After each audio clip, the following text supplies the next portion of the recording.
I hadn't heard from her in 15 years. Not a word, not a text, nothing. The divorce was amicable enough, or at least, I thought it was. We'd just outgrown each other. A typical story, right? I moved on. She moved on. No drama. No fights. No lingering resentment. Life was just easy. Or so I thought.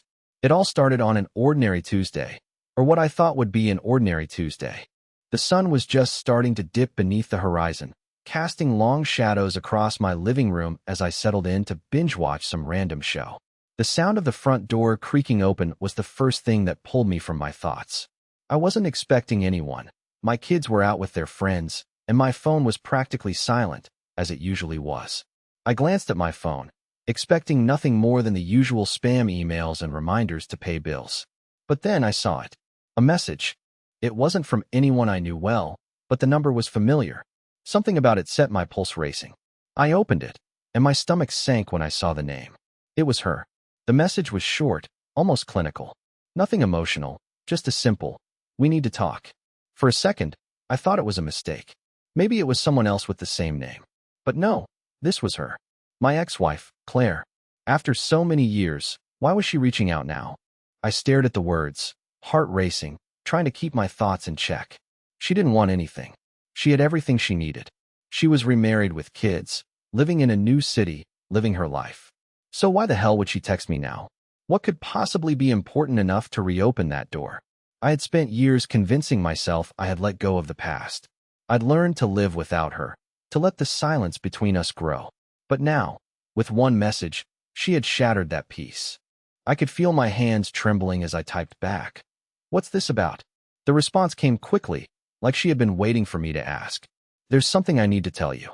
Something you don't know. And I'm the only one who can tell you." My breath caught in my throat. It wasn't the message I expected. Nothing about it made sense. Why now? What could possibly be so urgent that she needed to reach out after all this time? After 15 years of nothing but silence? I didn't respond immediately. I stared at the screen, my fingers hovering above the keys, paralyzed by this sudden intrusion into my life. It felt like I was standing on the edge of something, and I had no idea how deep the fall might be. After what seemed like forever, I typed, "Tell me what it is. I'm listening." The wait this time was unbearable. I paced around the living room, my mind running in 1,000 different directions. Was it about the kids? Was she in trouble? Was it something I had missed, something from our past that she thought I should know? And then, the phone buzzed again.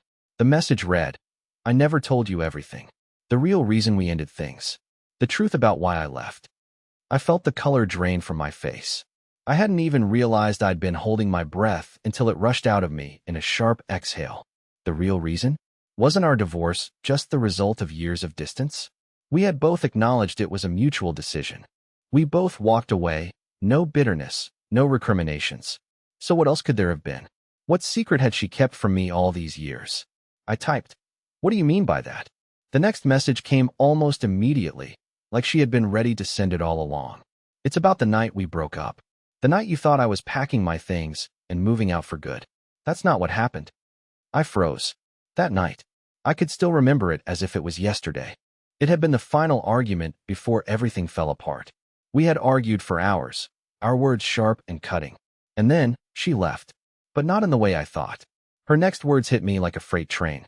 I wasn't packing to leave. I was leaving for a different reason. I didn't just move out of our house.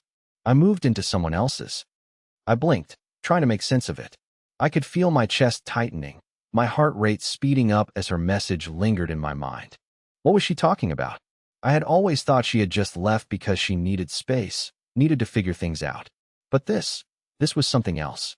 I moved in with someone else that night. Someone you knew. My breath hitched.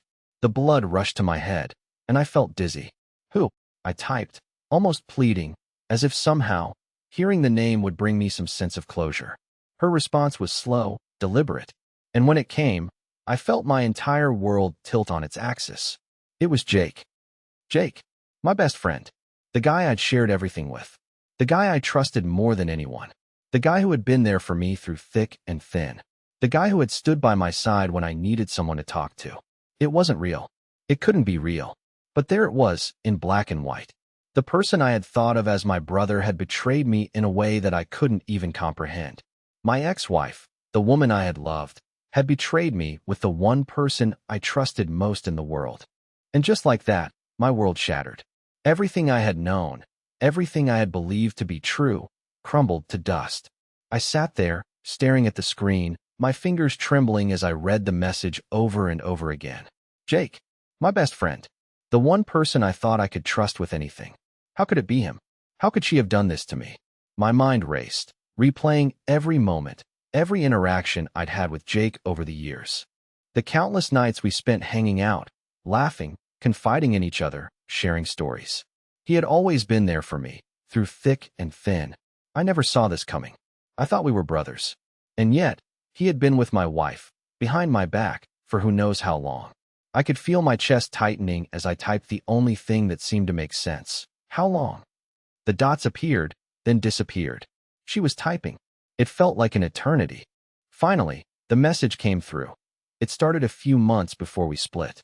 He came over one night to talk, and one thing led to another. It wasn't planned. It just happened, and I couldn't stop it.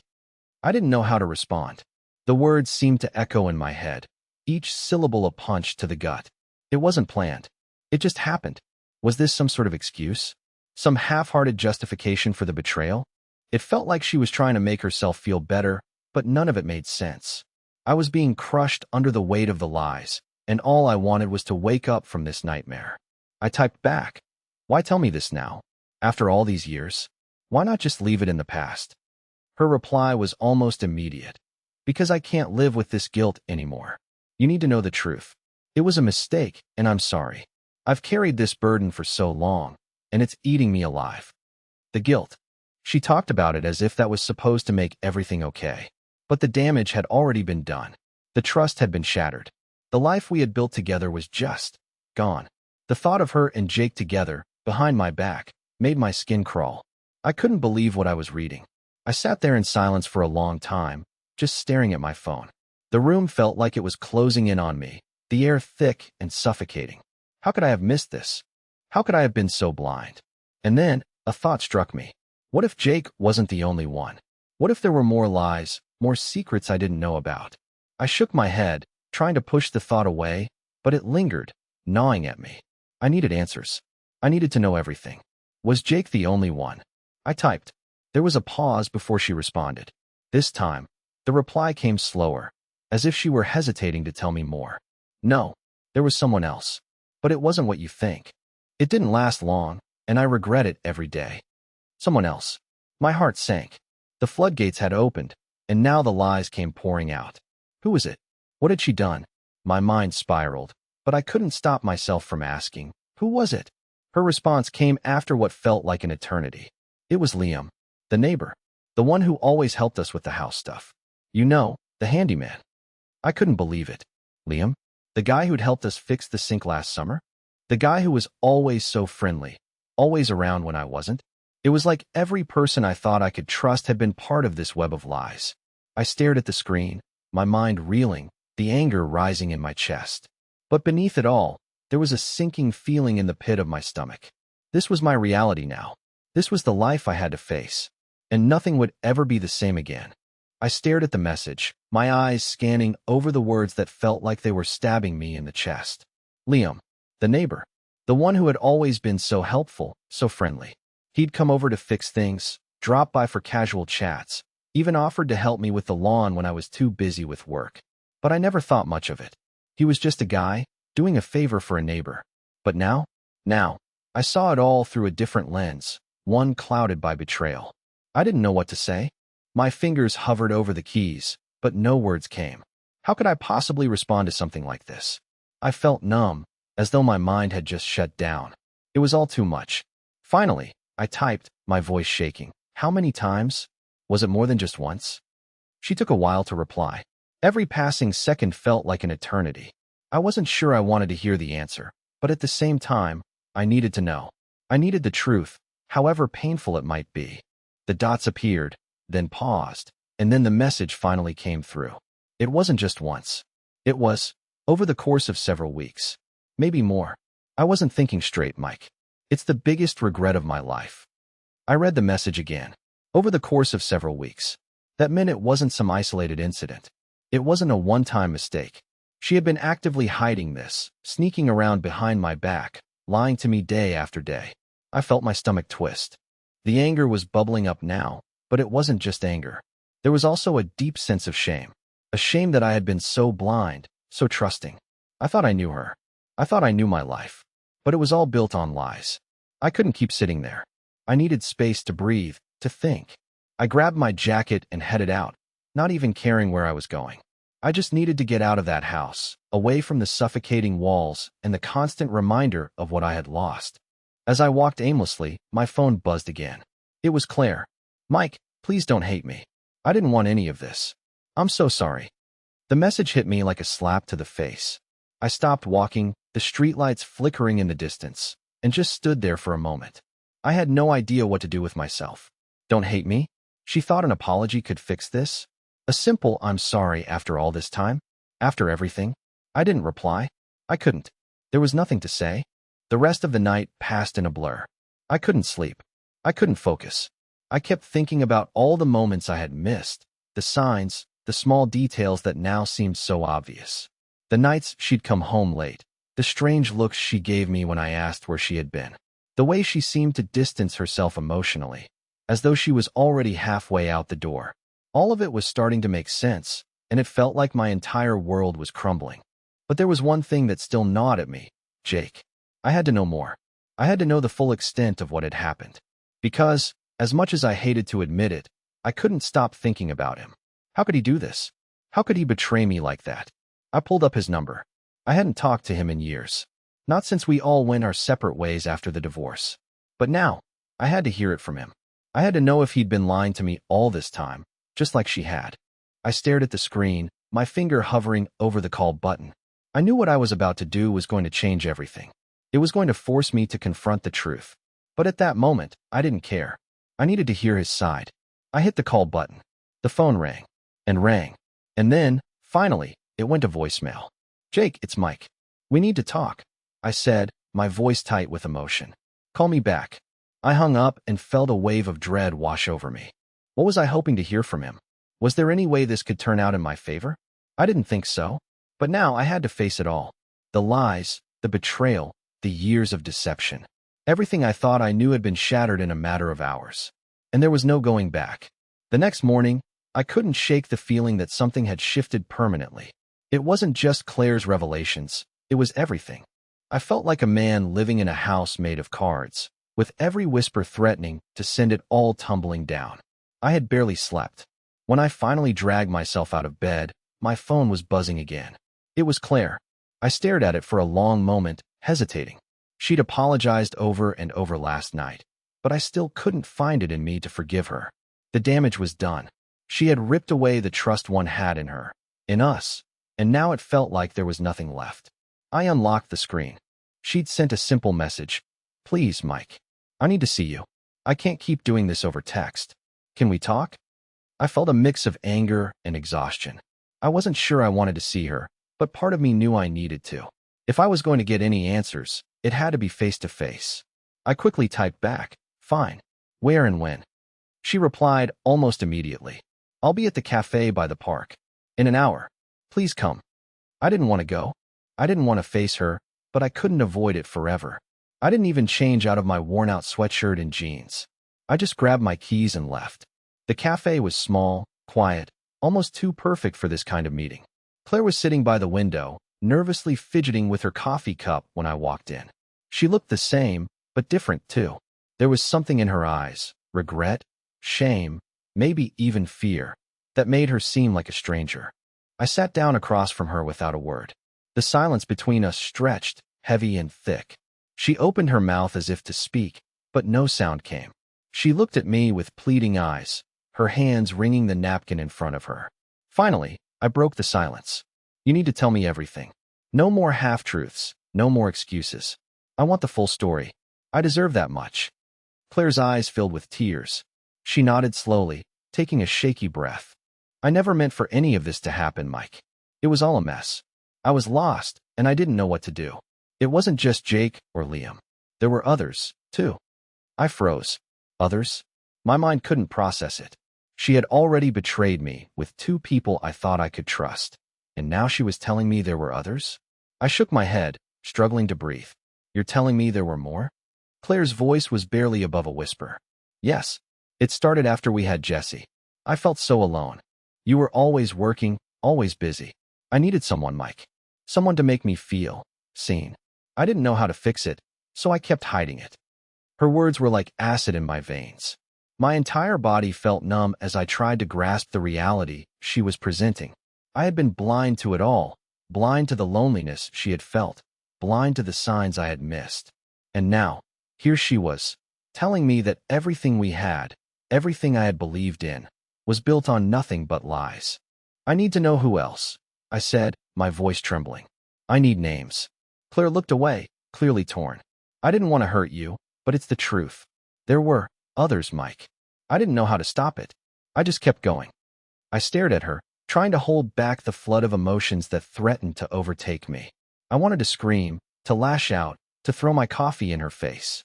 But instead, I just sat there, in disbelief, as the woman I had loved more than anything in the world broke me with her words. Why didn't you just leave? I asked quietly. Why didn't you just walk away if you were so unhappy?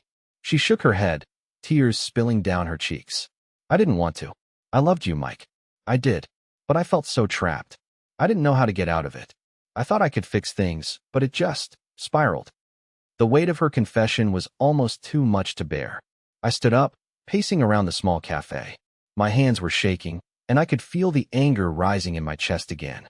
How could you? How could you do this to me? To us? Claire wiped her eyes, looking up at me with an expression I couldn't read. I know I've ruined everything, but I need you to understand, Mike. I was lost. I didn't know who I was anymore. And I'm so sorry. I shook my head, still unable to process everything she was telling me. Sorry. Sorry didn't fix this. Sorry didn't undo the damage. Sorry didn't bring back the trust that had been shattered. I can't do this, I muttered, turning to leave. But as I reached for the door, her voice stopped me. Mike, please.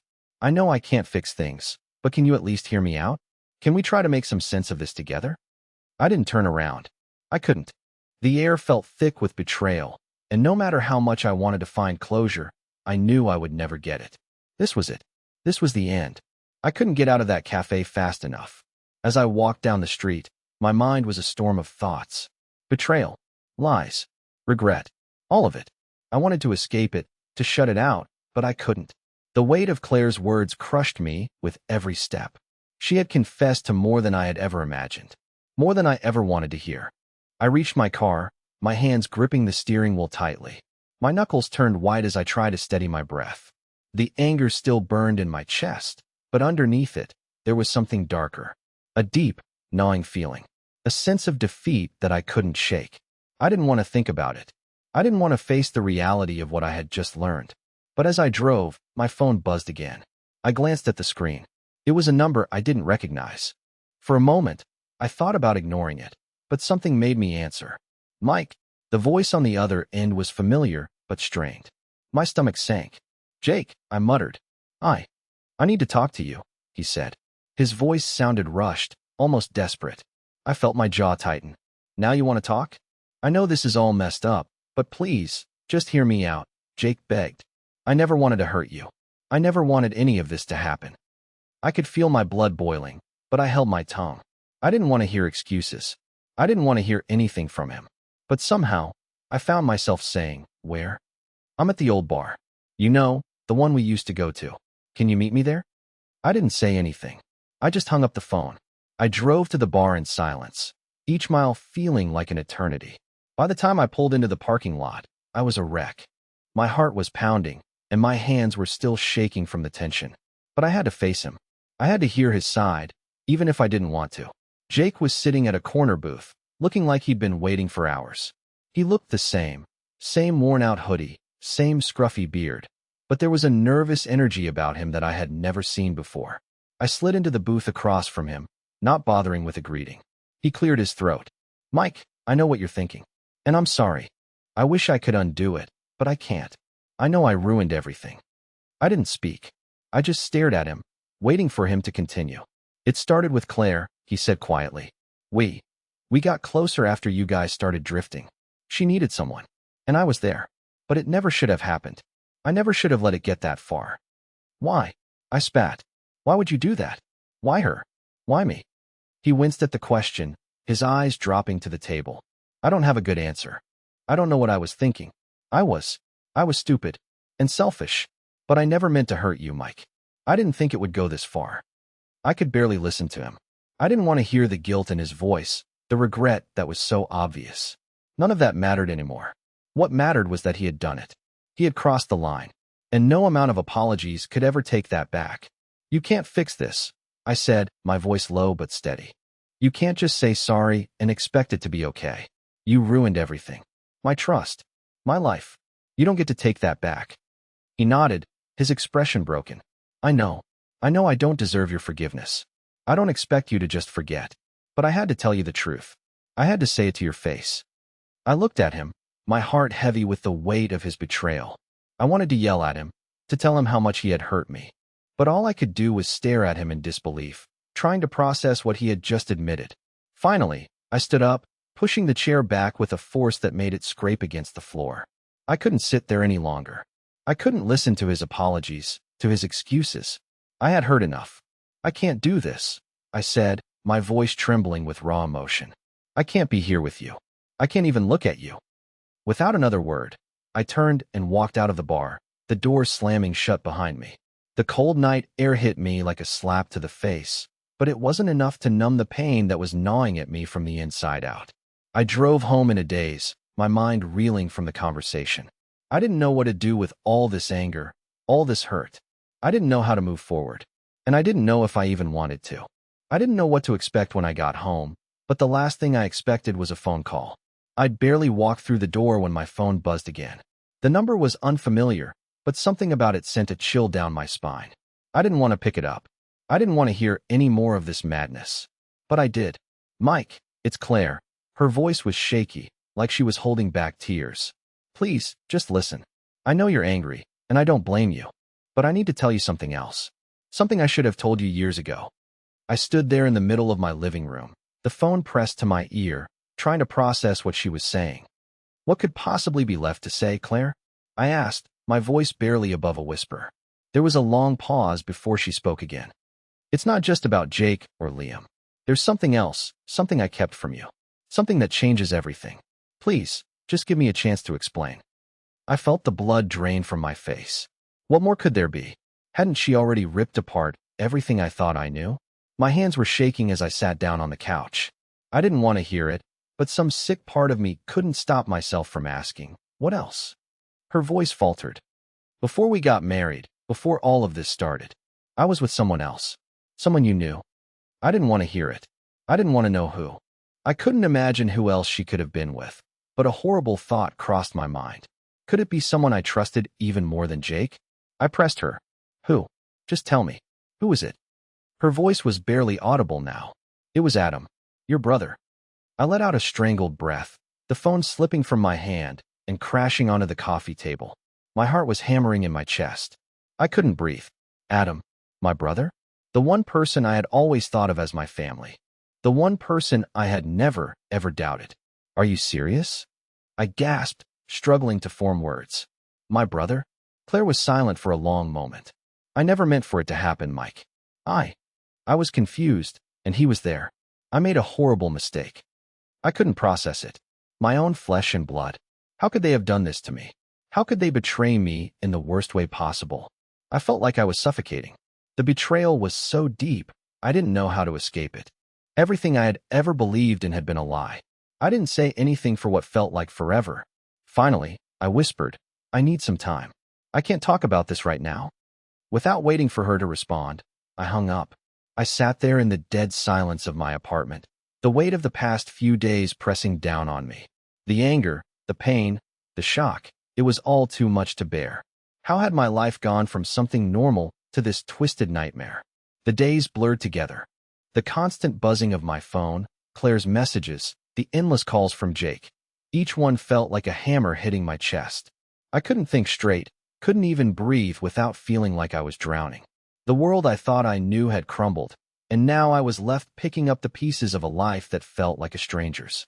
But it wasn't just the betrayal that ate at me. It was the silence. No matter how much I wanted to lash out, scream, demand answers, something in me held back. I couldn't do it. I couldn't confront them, not yet. Something was holding me back, something I didn't want to face. Then, one evening, as I sat in my apartment, staring at the empty walls, I got another call. I didn't even have to check the screen. I knew who it was. Jake. I almost didn't answer, but some part of me knew I had to. This was the final straw. The last conversation I'd have with him. The last shred of closure I could get. I took a deep breath, hitting the answer button. Jake. Mike, his voice cracked. I know this is hard, but please, just hear me out. I didn't know how to fix this. I never meant for any of this to happen. You have to believe me. His words hit me like a wave of anger, but I forced myself to stay calm. I had to. I couldn't let him see how badly he had broken me. How could you? How could you do this to me? I asked, my voice low, each word like a knife. I was stupid, Jake said, his voice trembling. I thought it was just a phase, something that would blow over. But it didn't. I'm so sorry. I don't expect you to forgive me, Mike. I know I've ruined everything. Every word felt like a punch to the gut. It was one thing for Claire to betray me, but Jake? The guy who was supposed to be my brother, my best friend? The one person I thought I could count on above all others? Do you even get it? I snapped. You've destroyed everything. I trusted you, Jake. You were the one person I thought I could always rely on. You've taken that from me. I could hear him on the other end, breathing heavily. I never meant to hurt you, Mike. But it happened, and now I have to live with that. I don't know how to fix this, but I can't keep hiding from it.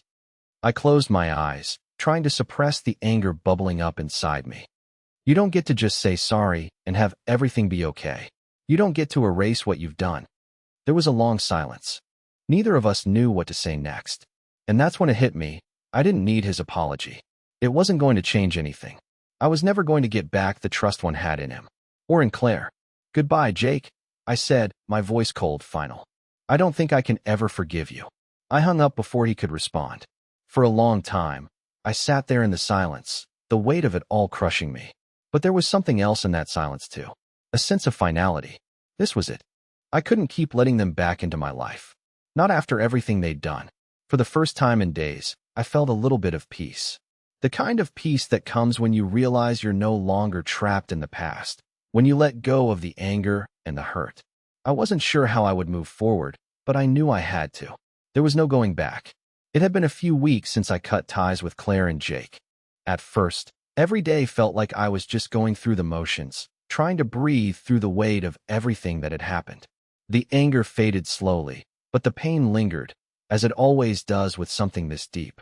I had moments of doubt, questions about whether I had done the right thing, whether there was a way to fix things, even though part of me knew I never could. But slowly, I began to rebuild. I took long walks in the park, letting the quiet wash over me. I spent more time with my daughter, Jessie. She had always been my light, but during those dark days, I had almost forgotten how much she needed me. We had our moments of laughter, of connection, and that became my anchor. I realized then that while I couldn't change the past, I could still shape the future. One afternoon, as I was cleaning out some old boxes in the garage, I found a photo of Claire and me from the early days, before everything had gone wrong. We were at a beach, laughing, carefree, full of hope.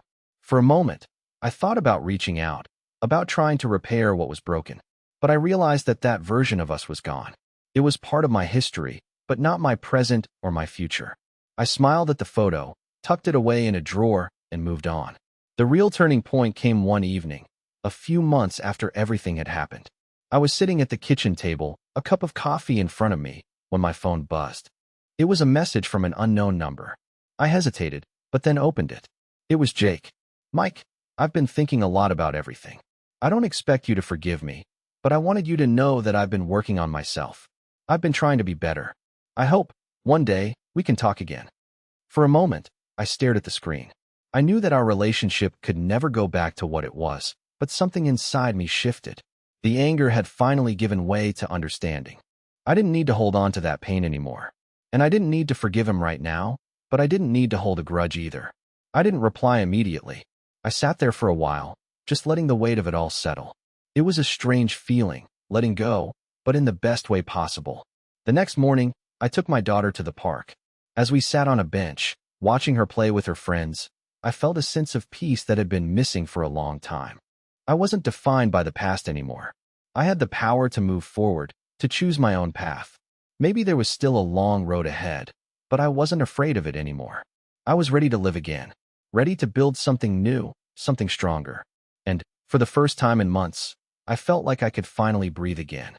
The betrayal, the hurt, the lies, they had all been part of my journey, but they no longer controlled me. I had learned from them. I had grown. And with that, I smiled.